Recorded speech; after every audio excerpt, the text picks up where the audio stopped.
매일 성경과 함께하는 아름빛교회 말씀 묵상, 아름빛 바이블 킷 시간입니다.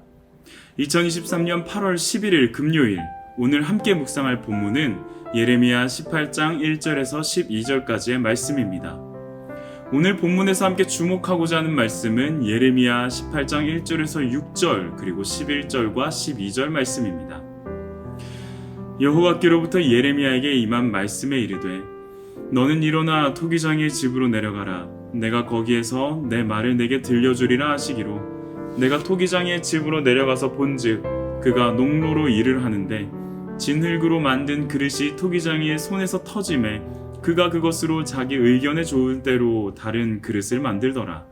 그때 여호와의 말씀이 내게 임하니라. 이르시되 여호와의 말씀이니라. 이스라엘 족속아, 이 토기장이가 하는 것 같이 내가 능히 너희에게 행하지 못하겠느냐. 이스라엘 족속아, 진흙이 토기장이의 손에 있음 같이 너희가 내 손에 있느니라.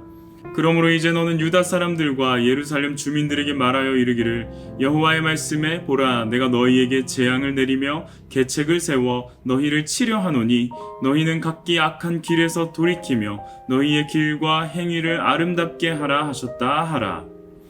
그러나 그들이 말하기를 이는 헛되니 우리는 우리의 계획대로 행하며 우리는 각기 악한 마음이 완악한 대로 행하리라 하느니라. 예레미야서에 등장하는 비유 가운데 가장 익숙한 비유가 등장하는 본문입니다. 바로 토기장의 비유입니다. 여호와께서는 예레미야를 토기장의 집으로 이끄십니다. 그곳에서 선지자는 토기장이가 자신의 뜻대로 진흙을 일겨 그릇을 만드는 장면을 보게 합니다. 그때 여호와께서는 예레미야에게 말씀하시는데요. 토기장의 손의 진흙과 같이 이스라엘이 여호와의 손 안에 있다는 사실을 강조하십니다. 이어서 하나님은 어느 민족이나 국가라도 여호와의 주권 아래 있다는 점을 두 가지 사례로 말씀하십니다. 어느 민족이나 국가라도 만약 회개할 경우에는 심판으로부터 돌이키실 것이며 만약 불순종할 경우에는 복에 대한 뜻을 돌이키실 것이라는 사례였습니다. 그러면서 여호와께서는 예레미야로 하여금 이스라엘을 향하여 계획된 재앙이 있으니 돌이키고 행실을 고치도록 전하라고 하십니다. 그럼에도 불구하고 이스라엘은 자신의 생각대로 악한 마음에서 나오는 고집대로 행동하겠다고 말할 것입니다. 어제 묵상한 안식일에 관한 말씀을 기억하시나요? 안식일은 단순히 6일간의 노동 후에 피로를 회복하기 위하여 하루를 쉬는 것이 아니었습니다. 생명의 주관자 되신 창조주 하나님을 인정하는 피조물로서의 마땅한 태도를 말했습니다.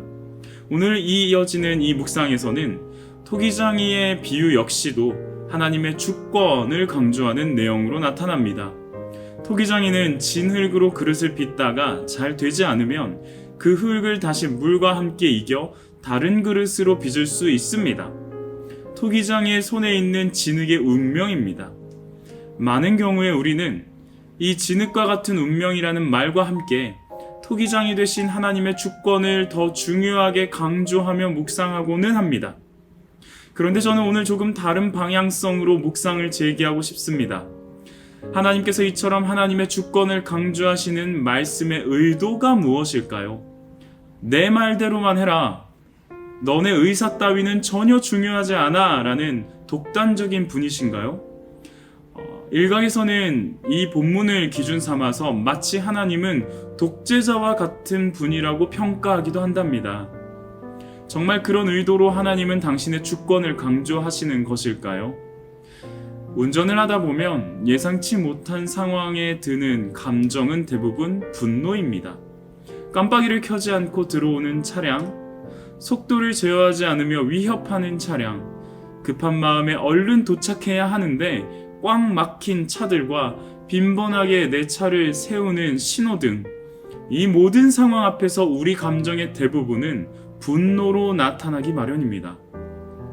어떤 목사님이 그 이유를 이렇게 설명하시더라고요. 내 마음대로 컨트롤하고 싶은데 그게 안 되니까 분노가 생기는 거다라고 말이죠. 내 마음대로 이 상황을 조절하고 싶은데 내 방식대로 하고 싶고 내 계획대로 하고 싶은데 안 되니까 분노가 치밀어 오르고 짜증이 난다는 것입니다.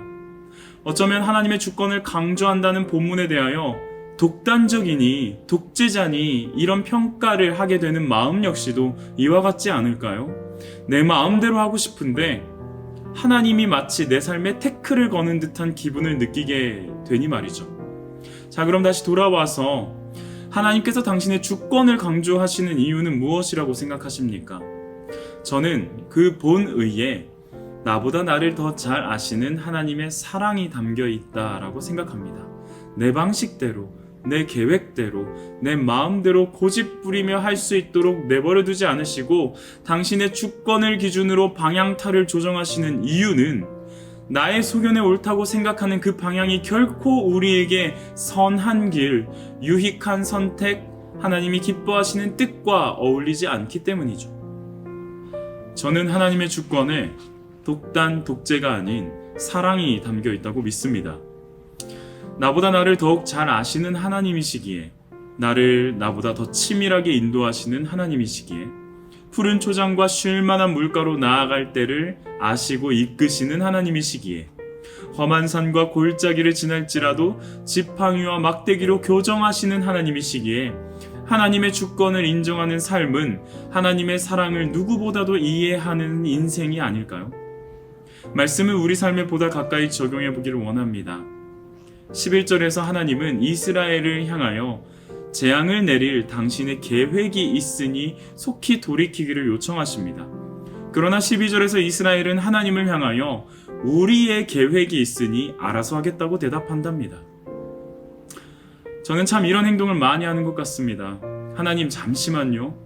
제가 좀 계획하고 꿈꾸는 게 있거든요. 그러니 가만히 계세요. 라고 말하며 우두커니 하나님을 세워둘 때가 참 많습니다.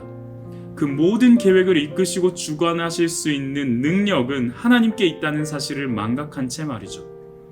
혹시 우리의 일상에서 너무나도 마땅히 내 방식과 계획을 내세우며 고집하고 있는 지점은 없으신가요? 그런 지점들 앞에서 하나님의 뜻을 구하는 백지 기도를 드려보면 어떨까요?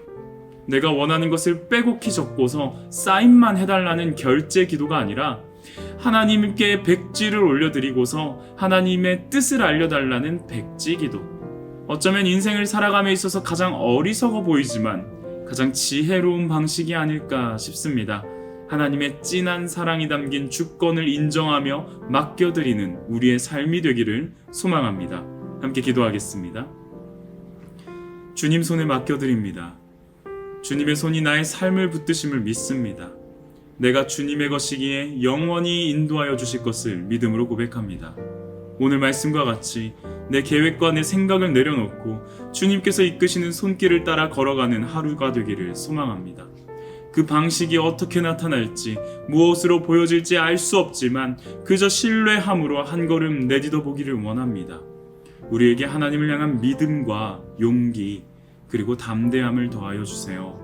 감사드리며 예수님의 이름으로 기도합니다. 아멘.